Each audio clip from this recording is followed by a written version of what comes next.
Bienvenidos a La Personalidad Más Mejor. Comenzamos. ¿Qué hubo, mis queridos más mejores? ¿Cómo están? Pues yo muy contento porque pues estoy en un lugar que podría ser las profundidades del océano. Estamos en un lugar espectacular, lleno de cositas, lleno de adornos, lleno de logros, lleno de recuerdos, lleno de madera, plumas, animales. Y es que estamos con una personalidad más mejor que vamos a entrevistar el día de hoy, que es de veras un personaje sin el cual la tierra y el mundo y el océano no sería lo mismo. Es una persona que lleva una trayectoria espectacular, que ha hecho muchísimo por México, por el mundo, por el mar, por las especies marinas, y de veras pues estoy muy contento de estar aquí con él. Les pido un aplauso muy grande pues para recibir aquí en Más Mejor a Mario Gómez. Qué gusto, qué gusto. Oye, gracias por recibirnos en tu casa, que está padrísima. De veras, ¿no? Luego les pasamos así un paneo porque tiene máscaras, es pintor, tiene cuadros de la familia, tiene cosas de África, del fondo del mar, libros por todos lados. Está espectacular. Muchísimas gracias, Mario, por tenernos aquí. Gracias, Miguel, bienvenidos. Esta es su casa. Muchas gracias, conste. Sí. Ya dijiste. Gracias, gracias. Oye, pues para empezar de una vez con la entrevista, te quiero preguntar inicialmente, ¿quién es Mario Gómez? Bueno, pues un simple ciudadano mexicano interesado por conservar los mares de México, que están en alto riesgo. Okay. Y la realidad de las cosas es que nos dedicamos a hacer política pública a través de una asociación civil que tenemos. Y estamos bastante bien integrados con 2 o 3 instituciones adicionales. Pero lo que yo realmente hago es dedicarme a la conservación de los mares de México. Dijiste que eres mexicano, un ciudadano. ¿Tú dónde naciste? Nací en Orizaba, Veracruz, Veracruz, en el Golfo de México, en las faldas del Pico de Orizaba, justo ahí donde está esa pintura. Ya. ¿Y cómo fue tu infancia? O sea, de dónde vienes? ¿Cómo fue tu familia? ¿Cuántos hermanos tienes? ¿Dónde vivías? ¿Cómo fue tu infancia? Mi infancia no la cambio por nada. Okay. De los 0 a los 12 años viví justo en esa zona, siempre pegado al mar, fíjate, porque mi papá nos llevaba al puerto de Veracruz. Okay. Y ahí es donde empiezo a vincular con los mares. Pero realmente nosotros nacimos en una región donde estaba en el pasado rodeada de selvas, de selvas tropicales húmedas. Le llaman al ecosistema bosque mesófilo. Quiere decir que es un bosque muy húmedo y que llueve mucho. De hecho, Orizaba se llama Pluviosilla, es el seudónimo de Orizaba, Pluviosilla, por la lluvia, ¿no? ¿Y cuántos hermanos? ¿Cómo era? Una familia normal, mexicana, todos de raíces. Pues una familia, yo creo que de hace muchos años en México asentada. 5 hermanas, un hermano y yo. Y mi padre, un gran aventurero, una gente que pues siempre se dedicó amén de su negocio, él siempre tuvo el interés por estar en la naturaleza. ¿Y cuál era su negocio? ¿Por qué estaba vinculado con la naturaleza? No, en lo absoluto. Era transportista. Transportaba la cerveza de Orizaba, la transportábamos de una fábrica en Orizaba a todo el país. Entonces eso nos daba oportunidad de recorrer México. ¿Y tú qué número de hermano eras? El 1. O sea, el mayor. Sí. Qué buena onda. Así es. ¿Y cómo empiezas a tener ese interés o sea, ¿en qué momento dijiste, tengo que hacer algo por la naturaleza, me gustan los animales, me gusta lo verde, lo azul, ¿no? Pues de esos temas en los que se da de alguna manera muy singular, porque mi hermano y yo, que nos llevamos 11 meses de edad, los dos acompañamos a mi padre de viaje, y cuando eran viajes de naturaleza iba yo, y a los viajes urbanos o cosmopolitas iba mi hermano. Y hasta la fecha mi hermano nunca se vinculó con el tema de la naturaleza, y pues yo estoy combinado. O sea, sí le juegas un poquito de un lado y otro del otro. Entonces 11 meses se llevaban. Sí. Dice por ahí, ¿no? Oye, a tu papá le gustaban los niños. No, le gustaba a mi mamá. Mi mamá, exactamente. Sí. Oye, ¿y qué fue lo que te hizo darte cuenta que tú te querías dedicar a salvar al mundo, y a salvar a la naturaleza, y a ser un activista, y a ser un explorador? Pues desde chiquillo estuve bien vinculado a la naturaleza. Pasábamos mucho tiempo en una finca de café, y eso me conectó mucho con la selva, con los ecosistemas, con los ríos. Y los viajes de mi padre al mar, eso fue yo creo que fundamental. Íbamos, no sé cada cuánto, pero sí íbamos al mar. Y en algún momento dado nos vinimos a vivir a México y yo me fui a vivir al extranjero también. Okay. Y siempre pues añoraba mi patria, mi territorio, México. Y de lo que más recuerdos tenía yo justamente era del mar. Y luego tuvimos oportunidad de que naciera la Secretaría de Medio Ambiente, Recursos Naturales y Pesca. Y ahí todos los colegas o mis amigos que de alguna manera teníamos el interés por conservar México, los más se volcaron hacia la parte de tierra y al mar no le hacía caso a nadie. No, yo levanté la mano. Okay. No, nadie pelaba el mar. ¿Y a qué edad estamos hablando? Esto fue en el 94, más o menos, en 40 años de edad. Okay, pero desde antes ya estaba yo vinculado al mar, pues buceando, snorkeleando. ¿Siempre estuviste en esas? Siempre de alguna forma con todo ese tema, ¿no? ¿Y tienes algún recuerdo que digas, es que iba yo en un viaje con mi papá y entonces nos paramos, hicimos, y ahí fue cuando dije, claro, ¿no? No así de fácil o de grabado, pero tengo muchos recuerdos que se me vienen a la mente en relación al mar. Y yo casi que caigo de rebote a tratar de conservar los mares, porque todo mundo estaba muy vinculado a conservación de tierra, selvas, bosques en México. Te estoy hablando de la década de los 90 y es cuando empieza la conservación en México. No existía una secretaría, un ministerio que tuviera la dedicación específica, el mandato de ley para poder administrar, operar y conservar pues, los ecosistemas. Porque incluso a nivel mundial como que no estaba esta tendencia de ver por el océano, ver por el mar. ¿Cuándo empieza eso?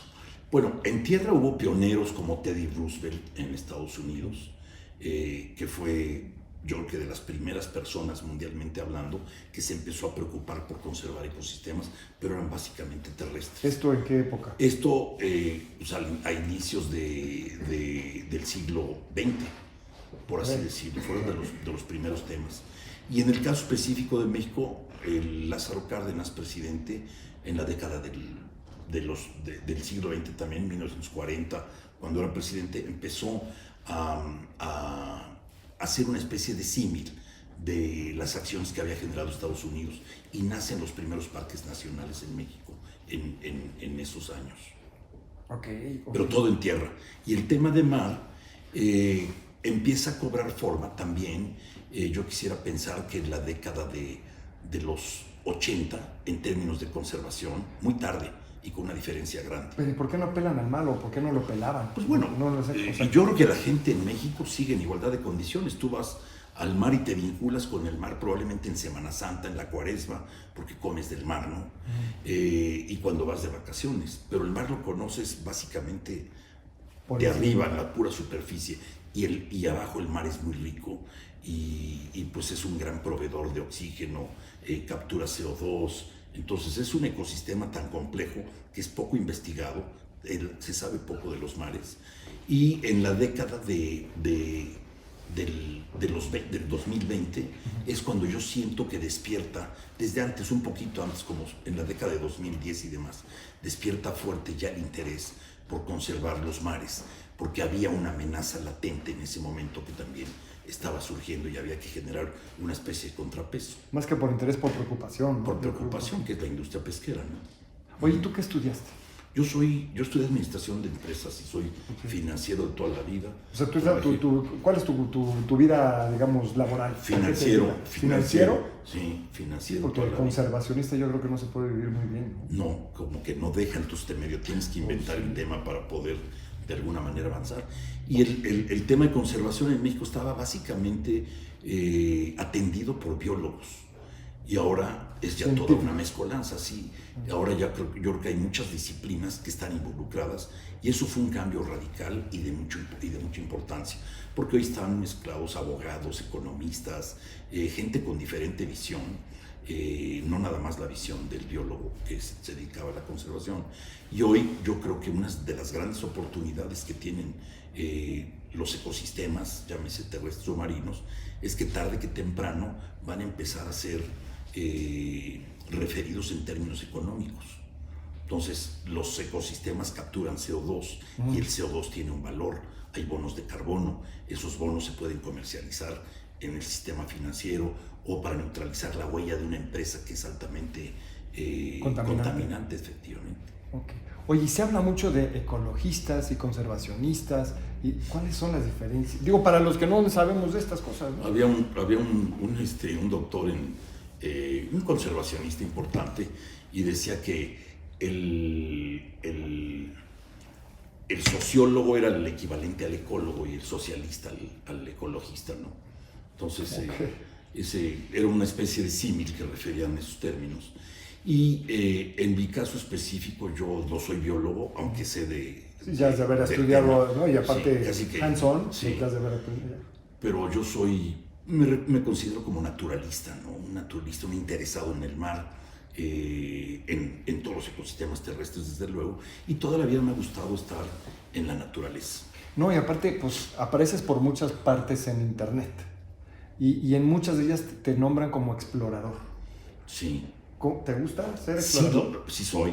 ¿Qué es ser explorador? Bueno, porque yo me imagino a Dora la exploradora con la mochila y el mapa, ¿no? Sí, exactamente. Es cierto. Sí, como Boy Scout. Como Boy Scout, no, pero yo creo que... No, desde chiquillo empecé a viajar con mi padre, y entonces sí fui a sitios ignotos o a lugares, pues de entrada a la selva Lacandona, por ejemplo. ¿Qué ¿no? cosa es ese lugar? Que hoy sigue siendo ignota para mucha gente, difícil acceso, pero en aquel entonces, cuando yo tendría 10, 12, 15 años, pues era una aventura completa ir allá. Pero aparte, a mí tuve la oportunidad de ir a la selva Lacandona ahí en Chiapas, y haz de cuenta que te quitaron 500 años. O sea, entras y dices aquí, en cualquier momento salen los ¿cómo se llama? Los aluches, ¿no? Y conocí a un señor que se llamaba, espero siga vivo, Marcelo Chamboy Yuc. Ajá. Y tenía 47 esposas. Carmelo Chambor era. Sí, sí, sí. Ok. Carmelo, sí. Carmelo. Sí, Carmelo. Qué cosa de señor. Porque era un personaje que hablaba español. Ya murió, es un lacandón famoso, sí. Que tenía unos cuantos, era el terrateniente. Era Tatic de la Canjashan Sayaba, allá en la comunidad de Lacandón. Pues me cayó muy bien el señor, así de pelo lacio negro hasta acá. Sí me transporté varios siglos antes. Pero a ver, cuéntanos más lugares a los que hayas ido a explorar. ¿Y qué hace un explorador? Bueno, lo que pasa es que yo, con el afán y con el objetivo de llevar gente a que financiaran proyectos, porque siempre el gobierno estuvo muy escaso de fondos, entonces la idea es cómo hacemos que la gente se vincule con un proyecto y que se atreva a donar y soportar, apoyar algún proyecto, ¿no? Entonces los llevábamos de viaje. Y entonces, si los llevas de viaje que a la selva, a Montes Azules en la selva Lacandona, o a Calakmul en Campeche, o al Parque Nacional Revillagigedo, que es un archipiélago que tenemos exquisito en México, y así empezó todo, y Baja California Sur, ¿no? De alguna manera. Entonces, eso a nivel México, pero a nivel internacional, pues hemos andado por todos lados también. ¿Y cuál es el lugar más espectacular o más interesante que tengas en el corazón? Yo creo que África te deja huella. A mí en lo personal África me ha dejado una huella grande. Yo siempre digo que ahí nació Diosito. Entonces África es muy singular. ¿Por qué? De hecho la humanidad empieza en África, en Tanzania, ¿no? En Old Dubai Gorge, ahí nacen, ahí se descubren los primeros vestigios, rastros de los primeros homínidos y luego humanos. Y toda la migración, o sea, los americanos o los europeos, etcétera, todos venimos de origen africano de alguna forma. O sea, eres una especie de Indiana Jones mexicano. No, pero cuéntanos. Bueno, Indiana Jones, que es el que hizo la película, ¿cómo se llama? Harrison Ford. Harrison Ford es consejero de CI, Conservación Internacional, en Estados Unidos, que es una ONG que se dedica a conservar selvas, mares, bosques, etcétera, ¿no? Tú también tienes una organización, ¿no? Beta Diversidad. Así es. Cuéntanos un poquito de ello. Pues Beta Diversidad la dimos a luz por ahí de inicios del 2000. Un amigo mío con el que tengo relación desde chiquillo y que desgraciadamente murió hace unos 3, 4 meses, que es Javier de la Maza, que es un ícono de la conservación en México. Y Javier es el papá de la selva Lacandona, por así decirlo. Okay. Entonces, Cuando empezamos a trabajar en todo este tema de darle sentido al gobierno mismo, de armar políticas públicas, de preservar ecosistemas, de decretar áreas naturales protegidas, tanto terrestres como marinas, Javier pues tomó el rumbo de tierra y yo me fui al mar también. Y es ahí donde, pues de hecho Javier me decía Kaikai Bilú, que en la mitología mapuche de los chilenos, esta comunidad indígena chilena, Kaikai Bilú es el monstruo que defiende a los mares del hombre mismo. Okay. Entonces, y Javier me decía, no, vente a la selva, no, pues estoy en el mar porque no hay nadie.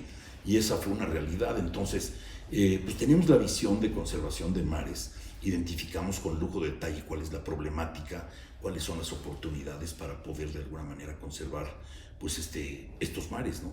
Y luego hay estándares o hay regulaciones a nivel o compromisos internacionales que te señalan que por lo menos el 30% de tu superficie terrestre esté conservada, esté bajo algún estatus de conservación y los mares en igualdad de condiciones. Entonces hay que lograr que México cumpla todos estos compromisos que si están firmados pueden ser vinculantes. Y en el orden jerárquico siempre está la Constitución y luego vienen los compromisos internacionales. Y esa parte hay que entenderla y sí hay que cumplir en ese sentido, ¿no? Oye, ¿cómo va México a nivel mundial en este tipo de actividad? O sea, ¿lo estamos haciendo bien o mal? Estamos muy retrasados, sí, muy retrasados. En el ámbito terrestre, México tiene un 17% de superficie y el objetivo es que para el 2030 tengamos el 30%.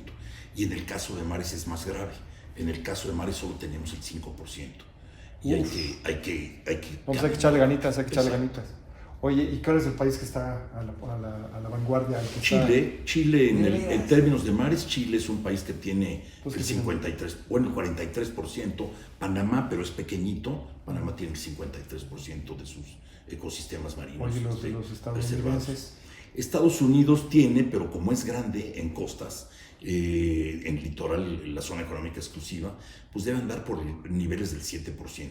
Y el caso específico de México, te lo refiero de esta forma, México tiene en superficie terrestre 196 millones de hectáreas y en la superficie marina 315 millones. O sea, somos 1.5 veces más grande en mar que tierra, una vez se repite la historia, pero no le prestamos atención al mar, ¿no?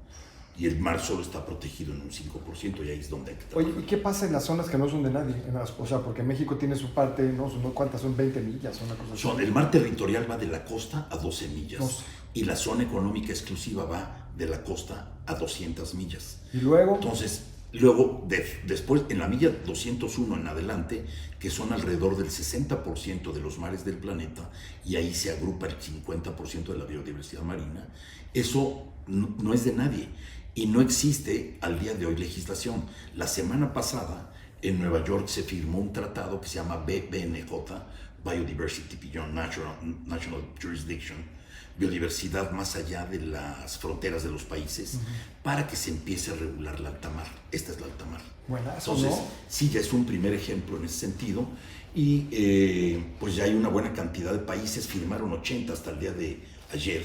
¿México entró? México entró. Y una de las ideas es que se puedan decretar áreas marinas protegidas en alta mar también. Es muy importante eso, porque hay países que tienen elevados subsidios, como Noruega, China, Japón, España, que son países que pescan en los mares de alta mar, en los mares donde no hay jurisdicción. No hay, exactamente. Entonces, como están altamente subsidiados, pues tienen la oportunidad para desplazarse, ¿no? Claro. China es un ejemplo muy concreto en ese sentido. Y ese tipo de acciones dañan muchísimo al mar, quiero suponer. Pues sí, porque desde que nace la industria pesquera en el planeta, los mares han cambiado muchísimo. En el caso específico de México, en la década de los 60 empiezan a aparecer los barcos de la industria pesquera. Y esos barcos han lacerado, han de alguna manera impactado de manera terrible todos los ecosistemas marinos, ¿no? Y este tema de impacto a los ecosistemas marinos, ¿cómo ha impactado por ejemplo, a los glaciares, al agujero de ozono, a las mismas ecosistemas de tierra, a los, ¿cómo se llaman? Los desiertos, etcétera, etcétera. Sí tiene una correlación. Sí, todo está conectado, misteriosamente conectado en las redes del equilibrio ecológico, eso es lo que yo digo. Y el cambio climático obedece pues a una buena cantidad de temas, ¿no? De entrada hay mucha gente que no lo cree. Es lo que te iba a preguntar, sí es cierto. Sí, bueno, obvio. Este año vivimos un fenómeno fuerte en términos de calor, tanto en la Ciudad de México como en el norte del país, en todos lados, y en todo el mundo me refiero, ¿no? Sí. Y hay sitios donde hace un calor muy fuerte y hay otros lugares donde hay grandes inundaciones, está lloviendo muchísimo, etcétera. Justo en este momento estamos pasando por un periodo que le llaman canícula. La canícula es un periodo de seca en plena temporada de lluvias y no va a llover hasta dentro de 10 días. Y en esta ciudad, este año, no ha llovido más allá de 370 milímetros, cuando aquí normalmente estás cachando alrededor de 500 y demás. Entonces, eso es cambio climático y ahí inciden los mares, la selva y todos los impactos de la huella antropogénica del hombre, ¿no? En pocas palabras, todo lo que hace el hombre incide definitivamente en el cambio climático. Y esto, pues evidentemente, aparte de influir a las especies, pues nos influye a nosotros, nos afecta a nosotros como humanos, ¿no? Exacto, pero no nos damos cuenta. Como es un proceso lento, tú realmente no te das cuenta, no percibes de los cambios, ¿no?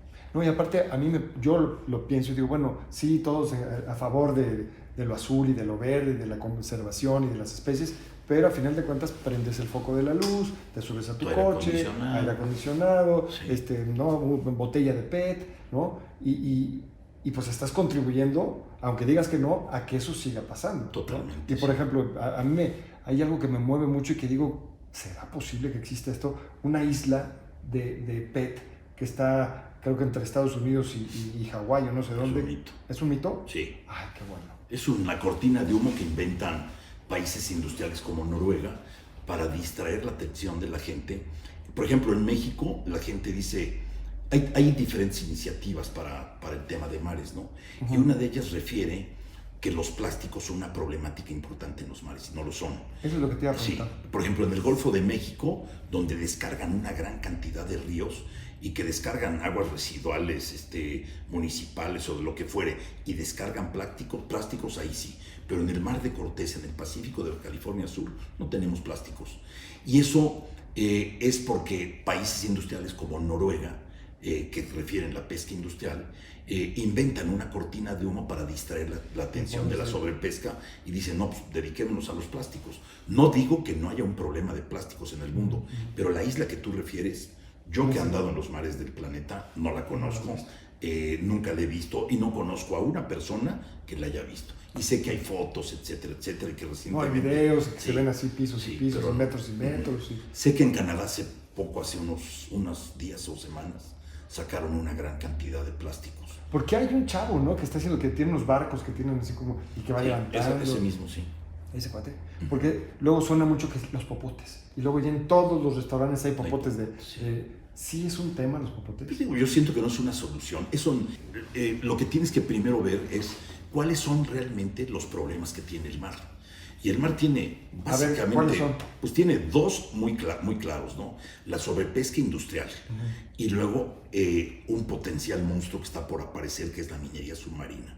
Entonces, esos dos temas son muy graves. Oye, y es lo que hay que atender. ¿Nos podrías explicar, para los que somos no tan informados como tú, por qué la pesca industrial es un peligro? Pues mira, un barco pesca en una noche en Los Cabos lo que sacan todas las comunidades que están de Los Cabos a La Paz en un año. Entonces, eso ya te da un parámetro. Un barco que tiene en una noche o en una noche y un día anda con 400 a 600 toneladas de peces, de atún, por ejemplo, y los pescadores ribereños pues sacan 20, 30, 40 kilos, ¿no? En su panga. Ellos tienen pangas de 23 pies y los barcos pues son una dimensión totalmente distinta, ¿no? Entonces, el nacimiento de la industria pesquera realmente es un problema que ha venido afectando a los mares del planeta. Desde que nace la industria, la mitad de los mares, de la vida en los mares ha desaparecido. Órale, Hoy todas las especies, por ejemplo, en el caso de México, las más de las especies están colapsadas de sus poblaciones originales en órdenes. Los tiburones, un 82%. El atún aleta azul, O sea, ya va. sí, o sea, comercialmente hablando. El atún aleta, un 92%, ¿no? Y todas las especies que tú me refieras, las que más se consumen, pon tú alrededor de entre 30 y 50 especies, que son las que tienen elevado consumo, están altamente impactadas, ¿no? Bueno, yo he escuchado la pesca de profundidad, o ¿cómo le llaman? Que tiran las redes y van jalando la red por el fondo del océano. Esa es la pesca de camarón. En México, en la zona del Pacífico Norte, pues hay 1,150 barcos camaroneros. Esos 1,150 barcos camaroneros empezaron a tener actividad el viernes de la semana pasada. Abrió la temporada de camarón, y todo el mundo con los pelos parados. ¿Por qué? Porque una red de un barco camaronero, pues más o menos se sumerge entre 100 y 200 metros, pero van arrastrando como si fueran barbechando un terreno agrícola y van rasurando el mar, van liberando CO2, pero eso no es lo grave. Lo grave es que cada vez que arrastran y sacan, por cada tonelada de camarón, sacan 9 toneladas de pesca incidental, que así lo refiere la ley. Y esa pesca incidental son básicamente crías que no se van a reproducir nunca más. Y este ratio, este índice, te lo estoy dando para Baja California Sur, pero donde yo nací, se pescaban, por cada kilo de camarón se sacaban 15 a 17 o 20 kilos de otras especies, básicamente crías. Y al día de hoy están pescando 1 kilo de camarón por 3 o 2 kilos de pesca incidental. ¿Y qué pasa con esa pesca incidental? No, se muere, nadie la consume, ni las aves. Son puras crías, puros pececillos pequeñitos, moluscos, marisco, todo eso se va por la borda en los barcos y ellos básicamente se van al camarón. Entonces, la pesca de camarón no la quiere nadie. La pesca de camarón, yo creo que está en peligro de extinción, y qué bueno, por el tipo de práctica que están desarrollando, ¿no? Los camaroneros pescan pegados a las costas, los atuneros pescan más profundo. El sardinero, por ejemplo, también los barcos sardineros, pues son un problema enorme, porque todos en el mar comen sardina. Y si no hay sardina en el mar, entonces nadie se alimenta. Nadie se va a alimentar, ¿no? Y la ironía es que la estrategia del gobierno mexicano es: hagamos acuacultura, pero toda la acuacultura la alimentan con sardina. Entonces, para crecer 1 kilo de acuacultura, tienes que darle 7 a 10 kilos de sardina. Entonces, están sacando nada, imagínate. Pero lo peor es que los pollos y los cerdos comen sardina también. Lo están alimentando con sardina. En la naturaleza es lo que evidentemente comería un pollo y un cerdo, ¿no? Sardina. Exactamente. Oye, entonces sí, la cosa sí está preocupante. No, bueno, pero lo peor es la ignorancia, porque la gente realmente no está enterada de esto. Entonces, la autoridad pesquera y la industria pesquera nos cuentan pues historias o cuentos chinos, ¿no? Okay. Entonces, ¿tú hace cuánto que no comes atún en un restaurante? A ver, reflexiona. Si déjate un restaurante japonés, pon tú que ahí comas, pero fuera de un restaurante japonés, ¿hace cuánto que no comes atún? Sí, no. Es lo que te decía, pues un sushi hace una semana. En un restaurante japonés, porque necesitan el atún a fuerza. Pero todo el atún se va a latas. El atún de México está básicamente enlatado, ¿no? Entonces, y la industria pesquera, la industria atunera, dicen que ellos garantizan la seguridad alimentaria a través de la lata de sardina. O sea, comer atún en lata es un sabor horroroso, caray. No es lo mismo. No es lo mismo. No es lo mismo. Oye, ahorita que dijiste de que la gente no está informada y que hay que, pues, evidentemente sacar este tipo de cosas para que la gente nos involucremos y sepamos, por lo menos. Nosotros aquí en Más Mejor tenemos unas frases que ponemos todas las mañanas que se llaman las frases matutinas, que lo que queremos es, pues, alentar a la gente, motivarlos, etc. Entonces te quiero pedir que al final de la entrevista, pues si tendrás allí alguna que te mueva a ti, que te haga pensar, o que digas es mi mantra personal, o quiero decirle esto a la gente, como esta frase, frases cortas, ¿no? Por ejemplo, una que me gusta mucho a mí es, Dios puso del otro lado las mejores cosas del otro lado del miedo. Haz las cosas aunque sea con miedo, pero hazlas, ¿no? Entonces, si tienes una por ahí que nos quieras compartir y que la gente, pues, se pueda ver beneficiada con eso, pues... Bien. De filósofo no tengo nada, No, pero bueno, ahora me ilumino y veremos ya, qué encontramos. Exactamente. Oye, para seguir, entonces, ¿tú cómo ves las cosas dentro de 10 años? Pues muy mal. Si no se ataca la problemática de la pesca industrial y de la minería submarina, y esto se tiene que hacer a través de dar a luz áreas marinas protegidas. Hay que crear grandes reservas en México, o sea, hay que llegar por lo menos al 30% de conservación de esa zona económica exclusiva. Y hoy no estamos en vías de ello. Nosotros tenemos una estrategia para hacer una reserva de la biosfera en Baja California Lo Sur. que nos estabas platicando ahorita Así de que es. empezáramos. Pues cuéntanos, o sea, presúmenos, véndenos, infórmanos. Bueno, de entrada en esa región, en toda la parte del Pacífico Norte de Baja California Sur, Baja California, Sonora, Sinaloa, Mar de Cortés y el Pacífico de Baja California Sur, ahí ocurren el 75% de las pesquerías de México. Wow. El Golfo de México pues aporta apenas un 10%. El Caribe mexicano es un mar muy pobre por la temperatura de sus aguas, y no tiene la productividad de estos mares. ¿Y el tema del petróleo no ayuda o perjudica? El petróleo está realmente muy bien focalizado en la parte del Golfo, desde luego que ha incidido, pero de hace muchos años a la fecha, ¿no? Y la actividad petrolera está muy referida. Hay áreas que todavía se pueden salvar dentro del propio Golfo, ¿no? Pero el daño fuerte, además de la actividad petrolera, pues lo generó realmente la industria del camarón, ¿no? La del camarón. Sí. O sea, no la tunera ni No, la... la industria camaronera, y hay unos barcos que le llaman palangreros. En la región del Pacífico Norte, esos barcos de palangre arrastran una línea de varios kilómetros y en esa línea cuelgan anzuelos con carnada. Y ellos, el atunero va por atún, el sardinero por sardina y el camaronero igual, pero el palangrero lo que caiga. Desde una ballena, un ave, un lobo marino, una tortuga y peces también, tiburones, etcétera, ¿no? Entonces el palangrero también es una pesca que no está dirigida y pues es muy, muy dañina definitivamente, ¿no? Y en el mar del Pacífico Norte de México, pues tenemos 73 barcos palangreros, 1,150 barcos camaroneros, 40 barcos atuneros y 95 barcos que trabajan la sardina. Ese es el tamaño del monstruo. ¿En México? En México. Súmale Japón, Noruega. O sea, los chinos no te digo, ¿no? Entonces, la industria pesquera pues ha sido un parteaguas definitivamente en la situación de los mares del planeta, ¿no? Pues entonces sí que la estamos regando.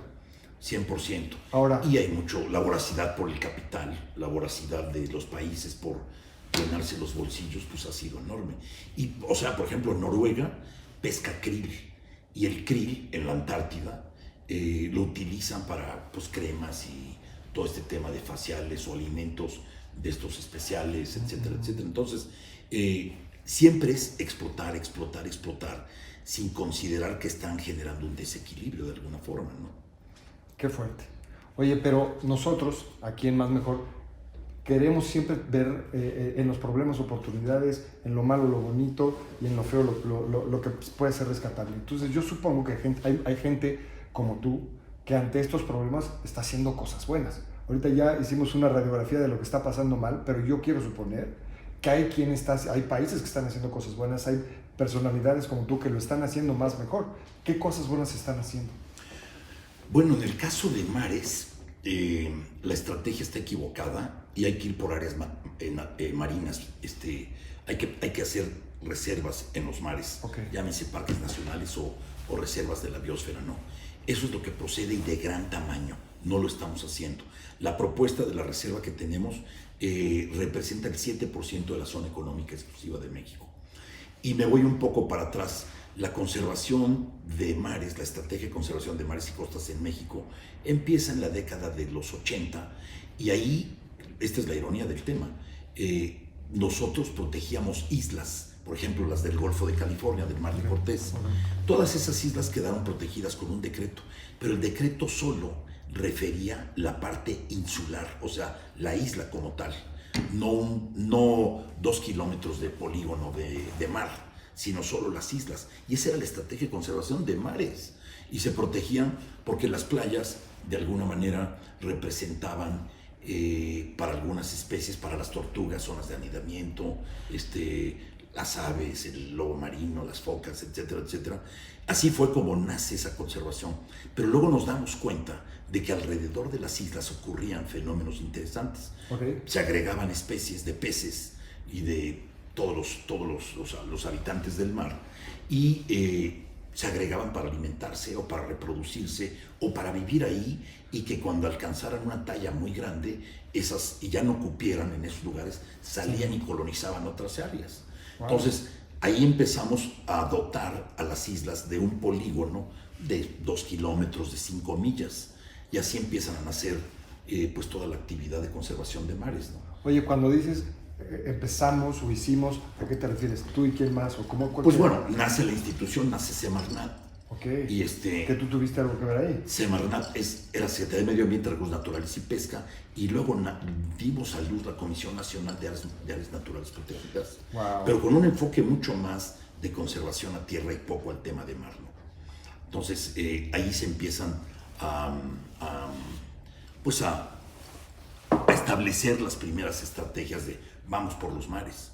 Y había un tema fuerte, la industria pesquera se empieza a sofisticar, y ahí los atuneros brincaron de ser barcos simples y sencillos a tener helicópteros, a tener un helicóptero, tener todo tecnificado. O sea, para ver por dónde está. Sí, exacto. Tú de arriba en el mar ves perfecto, con un dron. Si tú estás en el mar a este nivel, no realmente no ves nada, pero si te subes con un dron o un helicóptero para abajo, ves bastante. Entonces, esos barcos sofisticados pues empezaron a aparecer por todos lados, y la fauna marina empieza a desaparecer. Entonces se industrializan los mares, y eso pues ha sido un tema grave, ¿no? Damos en México, como historia de la conservación, empezamos a proteger reservas como Banco Chinchorro en Quintana Roo, casi 200,000 hectáreas, el Parque Bahías de Loreto en Baja California Sur, otras 200 y tantas mil, pero llega la industria, y todo eso era para sacar a la industria pesquera, ¿no? Y nos damos cuenta de que esto pues era un factor de riesgo muy grande, y había que hacer una estrategia. ¿Qué más podríamos hacer? Pues reservas marinas más grandes y con zona de exclusión de pesca industrial, que eso es lo que hoy procede a hacer. Por eso la importancia de hacer un área tan grande como Dos Mares, que es la reserva que pretendemos en el mar de Cortés y en el Pacífico de Baja California Sur, es un hito en la historia de la conservación de mares, y muchas otras. Y ahí vamos, es un proceso. Hay 7,000 pescadores que compiten contra la industria pesquera. Entonces, la ironía es, por ejemplo, que especies como el atún, el camarón y la sardina son pesquerías exclusivas de la industria pesquera. Un pescador ribereño no las puede capturar. No está prohibido por ley para ellos el poder aprovechar este tipo de especies. O sea, ellos que son las más ricas. Así es, los pescadores ribereños van sobre lo que ellos llaman peces de escama. Son los peces que están pegados a la costa. Un pescador ribereño no se va más allá de 20 millas, 25 millas. En las tardes vienen los vientos, las marejadas, se pone complicado, andan en lanchas pequeñitas con un solo motor. Y ellos pescan básicamente escama. Allá en Baja California Sur, pues guachinangos, pargos, lenguados, cabrillas, garropas, ya me dio hambre, etcétera, ¿no? Se me antojó. Se te antojó. Y eso, y en términos de, si tú me preguntas, oye, ¿cómo hay que comer del mar? Pues lo que pesca el ribereño, para adentro. Lo que pesca la industria, definitivamente no hay que entrarle, ¿no? O sea, está bueno saber eso. Ahora te quería preguntar, yo y los que estamos aquí, ¿qué podemos hacer? O sea, porque tú me queda claro que tienes la sabiduría, el interés, la manera de llegar a sus lugares, la influencia con los gobiernos y con las instituciones, pero un Miguel Hoffman de a pie, ¿qué sí puedo hacer? Miguel Hoffman, con esta entrevista tú ya estás chambeando. No, ok. Te voy a explicar. Comunicar es otra manera de hacer conservación. Entonces tú eres un comunicólogo. Tú le estás diciendo a la gente, a través de esta oportunidad que me das, qué está sucediendo en los mares. Entonces tú hoy ya estás cumpliendo. Bueno, alguien más, alguien que no tenga un ciudadano común. Este honor, yo creo que de entrada, yo creo que te tienes que informar. Pero la desgracia es que hay mucha desinformación, porque la industria pesquera y la autoridad pesquera, que trabajan de manera vinculada, siempre pues han desvirtuado todo tipo de información. Y nosotros, los que estamos del otro lado, no hemos tenido la capacidad para poder referir todo lo que te estoy comentando y que lo sepa el público en general, ¿no? Okay. Entonces, yo creo que consumidor del mar, un buen comentario es que consumas siempre pues lo que es local, lo que pescan los ribereños. En la Ciudad de México es complicado, porque aquí viene todo de fuera. En La Paz estoy viviendo en La Paz y pues en La Paz yo sé perfectamente que estoy comiendo. Pero muchas veces te dan una especie por otra. Por ejemplo, la gente come mucho tiburón sin darse cuenta que están comiendo tiburón. O comen verdillo y le están diciendo que están comiendo guachinango. Bueno, en Mexicali es muy famosa la sopa de aleta de camarón, digo de tiburón. Pues sí, todos los restaurantes chinos que hay en México están vendiendo tiburón, aleta. México es el segundo exportador de aleta de tiburón y el sexto productor de tiburones en el planeta. Y las poblaciones de los tiburones están colapsadas, como te decía hace rato, en un orden del 82%. Pero ¿por qué están colapsadas? ¿Cómo se mueven? Se ha sobrepescado todo esto. ¿Y qué hacen con los tiburones? O sea, un tiburón vale $100 más o menos. ¿Y para comértelo? Fíjate, la aleta de tiburón vale $36 un kilo. Y el cuerpo del tiburón, que le llaman troncho, vale 20 pesos el kilo de ese troncho, ¿no? Entonces, un tiburón te cuesta $100 aprox. Y ese tiburón, por las aletas, el tiburón se consume en México. Antes lo tiraban y se iba al fondo del mar, porque lo aleteaban, ¿no? O sea, le quitaban las aletas y el cuerpo va para el mar. Si tú aleteas en alta mar, entonces eso está prohibido. Tienes que aletear en playa. Pero todos los barcos, aletean en el mar. A ver, ¿y por qué? Es una regla, es una norma. Pero ¿cuál es la diferencia entre echarlo allá y echarlo acá? Porque si aleteas en el mar, tú puedes tirar sin problemas el troncho al agua y te llevas las puras aletas y almacenas básicamente aletas. Pura aleta. Entonces no tienes problema. Te enseñaré una foto en la que trae un barco con 700 aletas de tiburón. Y un pescador ribereño saca tiburón, pero lo aletea en la playa. Y sabes que aleteó 3, 4, 5, 10 tiburones exagerados. O sea, lo puedes ver, sabes lo que está haciendo. Sabes lo que estás haciendo. Okay. Entonces, ¿quién consume aletas? Pues los chinos. Las aletas de tiburón se van a Hong Kong, de Baja a San Diego y de San Diego a Hong Kong. O sea, ¿sí es legal vender aletas? Sí, es legal vender aletas. Lo que es ilegal es aletear en alta mar, ¿no? En la lancha.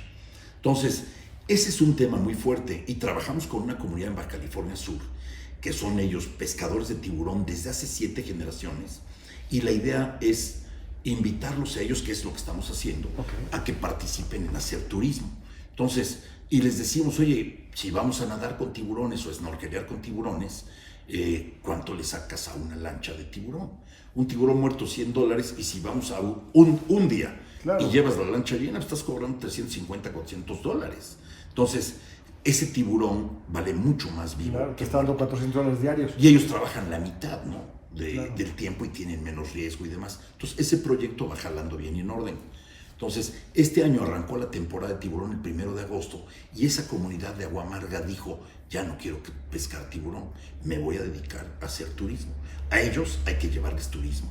Entonces, ese es un tema, ¿no? A través tuyo, a través de tu programa, pudiéramos referir, oye, pues si alguien le quiere echar la mano a la comunidad de Agua Amarga, pues visítenlos y hagan un tour para ver tiburones, para ver mantas, para ver delfines. Estaría buenísimo que fuéramos con las cámaras y el micrófono. Bueno, pues bienvenidos. Hacer un pasillo por allá para que vean, claro, ¿no? De lo que se trata. Ya, la puerta abierta y invitados ustedes para cuando ya quieran. Ya están ahí, papá. Ya. Todo.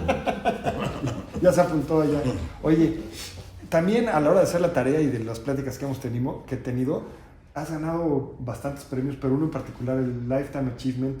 Cuéntanos un poquito de eso. Bueno, pues esos premios básicamente le corresponden al equipo, ¿no?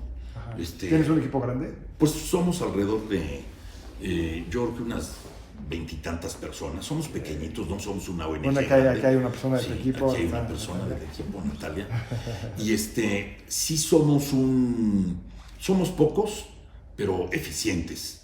Y todos estamos bastante bien enterados de la problemática. Y trabajamos perfil realmente bajo y somos hacedores de política pública. Nosotros nos dedicamos a tratar de poner la plataforma, crear una reserva, ¿no? Y cuando tú creas una reserva, todas las ONGs que trabajan tienen una oportunidad de oro porque hay diferentes bolsas de dinero mundialmente hablando que ellos pueden accesar y traer dinero para beneficiar a la gente, para beneficiar al ecosistema, a la vida silvestre y demás, ¿no? Pues así se necesita dinero. Sí, definitivamente. Si no tienes dinero, pues no. O sea, no aquí puedes podríamos hacer invitar a cosas. empresarios, a la iniciativa privada, a gente que quiera entrarle a los proyectos ¿para qué? Pues sí, yo creo que las empresas que tienen sus programas de responsabilidad social, de alguna manera deberían de voltear a ver al mar, porque hay grandes oportunidades. Hay una necesidad enorme de trabajar en el mar. Y Digo, yo si creo no que, está quedando claro ahorita... Bueno. entonces, sí, definitivamente hay que invitar a los mexicanos a participar. Nosotros trabajamos y más de los recursos que recibimos son extranjeros. Eso no se vale. Y hay mucho dinero en el mundo, en Europa, en Estados Unidos, para apoyar mares, conservación de mares. Y en México no tenemos todavía una estrategia de conservación de mares y costas. Pero eso es un tema, digamos, gubernamental o de leyes o porque los empresarios no lo conocen, no saben de qué se trata. No, yo creo que el gobierno tiene que poner las reglas claras. Y no están. Y poner las reglas claras es hago una estrategia de mares y costas. Okay. No tenemos una dirección general o una subsecretaría que refiera al tema detalle. Debería de existir una subsecretaría de mares y costas que fueran expertos en el tema y que tuvieran presupuesto y que tuvieran toda una estrategia. Eso no existe. Okay. Entonces, ¿qué sucede? Que las ONGs, las organizaciones de la sociedad civil, trabajan sustituyendo hasta cierto punto la labor que le corresponde al gobierno. Aquí el truco es que si el gobierno deja las reglas claras y en orden, las ONGs tienen oportunidad de operar, de beneficiar a la gente, de bajar recursos de las diferentes bolsas que existen, y es a través de una propuesta de este tipo que se genera valor en el mar, ¿no? Y por ejemplo, si ahorita nos está viendo algún empresario que tenga ganas de meterle, ¿cómo se puede ver beneficiado? ¿Cómo le puede entrar? ¿Cómo puede beneficiar al mar? Si dice, oye, a ver, yo tengo una empresa de tal o cual tamaño y me gustaría meterle un par de pesos, ¿cómo le hace? ¿Cómo se ve beneficiado? ¿O es nomás dejar el dinero y a ver qué pasa? No, yo creo que eso sería irresponsable. Tienes que contactar a una organización no gubernamental que tenga la capacidad profesional para poder dirigir un proyecto, atender un tema. Y yo creo que la empresa, el empresario, tendrían que de entrada pues, ver una buena cantidad de parámetros, requisitos. Te voy a dar dinero a cambio de qué entregables me vas a dar, ¿no? Exacto. Qué tipo de resultados, qué impactos realmente vamos a generar. En todo lo que es filantropía hay mucho greenwash o bluewash ahora, ¿no? Entonces, ¿qué son esos? Pues hay empresas que nos hablan y nos dicen, oye, te voy a dar 100,000 pesos y plantamos en la fábrica arbolitos y échame la mano y sal conmigo en la tele y hagamos una publicación, etc. Eso es un greenwash completo, ¿no? Eso no se vale. Pero no ayuda de nada. No ayuda absolutamente de nada, no generas un impacto en nada. Y yo creo que un tema muy importante es quienes viven del mar, en este caso las empresas industriales de pesca. Yo creo que ellas deberían ver las áreas marinas protegidas como una caja de ahorro. Para ellos sí son cajas de ahorro las áreas marinas protegidas y les sirven porque ellos están pescando para hoy, no están pescando para mañana. Yo veo que sacan atunes de 13, 16 kilos, el atún cobra a los 25 kilos puede ser ya un individuo con capacidad reproductiva, ¿no? El dorado, 58 centímetros, pero están pescando dorados de 40, de 30, etcétera. Todo eso, entonces, yo creo que hay que meterle mucho orden al mar. Y yo creo que uno también de los primeros interesados deberían de ser la industria pesquera. Ellos conocen del mar y dejar la voracidad del capital a un lado y tener visión de largo plazo, tener visión de futuro. Dejar de pescar para hoy, pescar para mañana es básico. Oye, porque indudablemente la voracidad por el dinero nunca se va a acabar. No, nunca. ¿Qué negocios puede haber en el mar que no afecten al ecosistema? Que, bueno, se puede hacer el buceo, se puede... Bueno, yo creo que hay que encontrar otras proteínas. Yo ando por el mundo y siento y he visto que ya vienen nuevas proteínas o diferentes proteínas para alimentar, por ejemplo, la acuacultura. Si la acuacultura fuera alimentada con otras proteínas, conozco 2 empresas francesas que se llaman Next and New Protein, ¿no? Okay. Y estas empresas, la proteína que están obteniendo básicamente deriva de una mosca soldado que le llaman, que come cáscara de verduras y de frutas, que todo lo que tiran, y esta proteína alimenta muy bien a los peces y hay que complementarla de alguna manera con algo marino para que no pierda el sabor la acuacultura, ¿no? Entonces sé que hay algas, hay pastos marinos. ¿El sargazo? El sargazo creo que no funciona. Si funcionara y si alguien lo descubre sería un hit. Bueno, total. otra entrevista que vamos a tener pronto con el doctor Roberto Parra del TEC de Monterrey está haciendo justamente eso, es el que te platicaba, que tenemos que ponerlos en comunicación, en contacto, porque creo que por ahí puede haber una oportunidad. ¿Tú nos puedes platicar un poquito del problema del sargazo? ¿De dónde viene y qué va a pasar? El sargazo viene básicamente de Brasil, de América del Sur, ¿no? Y la corriente lo sube y lo arrastra hacia la costa, a la península de Yucatán, a todo el canal de Yucatán, que eso exacerba el arribo del sargazo en las playas. También está el mar de los sargazos, que está en la parte norte de Florida, en el Atlántico, y ese mar también aporta una gran cantidad de sargazo. El sargazo, pues básicamente el que viene de Brasil, sé que se produce por todos los campos agrícolas que están llenos de fertilizantes. Entonces, todos esos campos agrícolas fertilizan y lo echan al mar, descargan al mar, y todos esos pastos o algas sobrealimentados se eutrofican, efectivamente, se sobrealimentan y empiezan a viajar con las corrientes y se estacionan en las playas que tienen a lo largo de su camino, ¿no? Y sí es un tema, ¿no? Ese es un tema, definitivamente. Y eso afecta al turismo, afecta a muchas especies. Entonces sí es un problema. Y el problema de las playas de México puede estar en Brasil o puede estar en el mar de los Sargazos, ¿no? Qué fuerte. Entonces los mares están conectadísimos. No es como la tierra. En la tierra sí, pero en la tierra, pues tú por la altitud y puedes... si te vas a Chiapas, pasas por 3, 4 ecosistemas, ¿no? Bosques de pino, encino, etcétera, hasta que llegas a una selva tropical húmeda. En el mar, el océano es exactamente lo mismo en todos lados, ¿no? Las corrientes inciden, influyen muchísimo, todo, y las temperaturas, etcétera, ¿no? Este es un año niño y los mares están muy calientes. Estuvimos la semana pasada en La Paz y los mares andan en órdenes del 31, 32 grados centígrados. Hay un documental que se llama Seaspiracy, no sé si lo has visto, sí, que hablan un poco de que como ya están pues quitando a un buen porcentaje de los peces que había, el nado de los peces oxigena y enfría. Y ahora pues ya no hay peces que enfríen, ni que naden, ni que muevan el agua. ¿Tiene sentido? Eso es algo que sí... No soy científico y no te puedo dar tanto ese detalle, pero lo que sí te puedo decir es que las corrientes marinas, por ejemplo, en Baja California Sur, todos los años recibimos una corriente que se llama la corriente de California, que viene del Polo Norte. Okay. Esta corriente viene llena de nutrientes, de plancton. Okay. Y al plancton lo viene persiguiendo la sardina, la anchoveta, la macarela. Y a esos tres los vienen siguiendo atunes, tiburones y hasta ballenas que comen sardina, ¿no? Entonces, esa corriente entra más o menos a Baja California Sur en el mes de noviembre, diciembre, y choca con la corriente ecuatorial que viene de Sudamérica, que es una corriente tropical, una corriente caliente. Esa corriente ecuatorial ingresa a la corriente California, al mar de Cortés, y es por eso que es un mar tan rico, ¿no? En determinados meses del año. Tenemos, por ejemplo, en el mar de Cortés, es el único lugar del planeta donde viven 9 diferentes especies de ballenas. ¡Wow!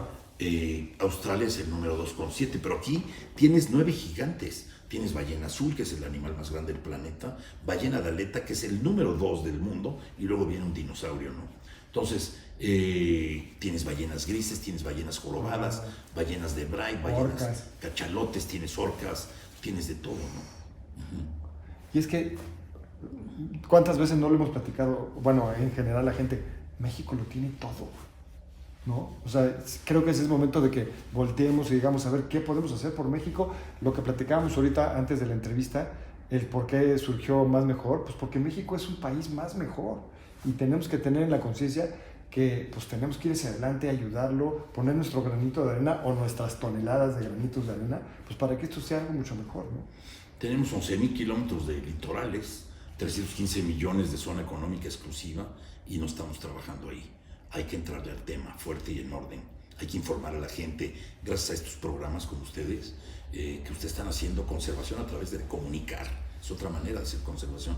Hay que publicar, hay que invitar a la gente a involucrarse en el tema de conservar los mares, ¿no? Y contrarrestar pues, todos esos impactos o amenazas que existen en los mares y que no lo sabemos ni siquiera reconocer, ¿no? Qué cosas, qué cosas. Oye, pues se nos está yendo el tiempo un poco, ya me están diciendo que llevamos 51 minutos de entrevista. Okay. Yo creo que podríamos dejar una entrevista para después ahí en La Paz. En La Paz, ¿no? Para ir a ver a los tiburones y demás. Sí.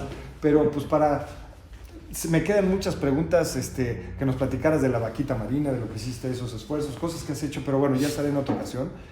Y quiero concluir la entrevista, uno, con la frase que te pedí al principio, ojalá si nos las puedas regalar, y dos, preguntándote a ti, ¿cómo sientes o cómo crees que tu participación como lo que estás haciendo ha hecho de México un lugar más mejor? Pues bueno, yo creo que el impulsar políticas públicas, el tener una estrategia para conservar los mares, creo que eso es por lo pronto el granito de arena que yo pongo y espero que pues, eso se multiplique, ¿no? Y que la gente pues, siga esos pasos, que las organizaciones no gubernamentales trabajen cumpliendo y en comunión con sus ideales y no buscando el dinero para hacer algo, ¿no? Con una política equivocada de conservación de los mares, que eso es lo que está sucediendo en este momento. Entonces, yo creo que nos tenemos que acercar a la ciencia, cosa que hemos hecho nosotros. Si tú, para tú poder conservar, tienes que saber qué hay ahí. Claro. Y el que hay te lo dicen los científicos. No, si me queda claro que tú lo sabes. No, yo no, entonces nos acercamos. Okay. Sí nos acercamos definitivamente a todas las academias, a toda la ciencia, y de ahí tomamos señal para poder generar la política pública y actuar, ¿no? Ese es el tema. Entonces, yo creo que enterarse pues, es básico. Tenemos unas publicaciones, una revista que se llama Equilibrio, y a través de Equilibrio tratamos de sensibilizar a la gente de las necesidades y de las oportunidades para poder trabajar en conservación del mar. Ay, pues qué padre. Te lo agradezco muchísimo. ¿Tienes la frase? ¿Nos puedes compartir alguna frase? Fíjate que ahora que murió Javier de la Maza, le dediqué una frase que tienen los lacandones. Entonces, Xaxacyum es el dios de los mayas lacandones, ¿no? Y ellos refieren mucho en su mitología que Xaxacyum creó el cielo y la selva. En el cielo sembró estrellas y en la selva sembró árboles y las raíces de las estrellas. Por eso cuando cae un árbol, cae una estrella. Y Javier de la Maza era eso. Ah, qué bonito, qué padre, qué padre. Pues Mario, la verdad es que no sabes, o sea, si ya pensaba yo cosas bonitas de ti, después de esta plática me queda claro que sí eres una personalidad más mejor.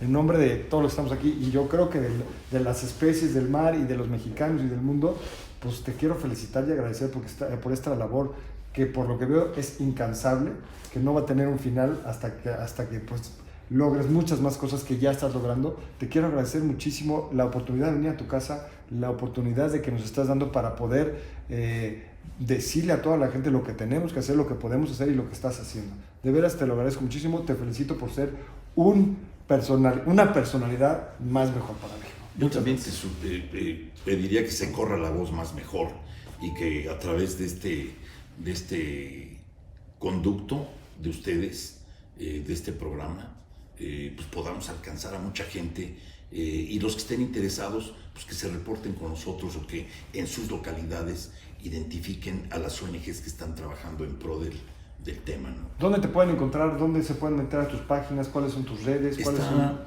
betadiversidad.org, okay, que es una de las ONGs que tenemos. Está equilibrio.org también.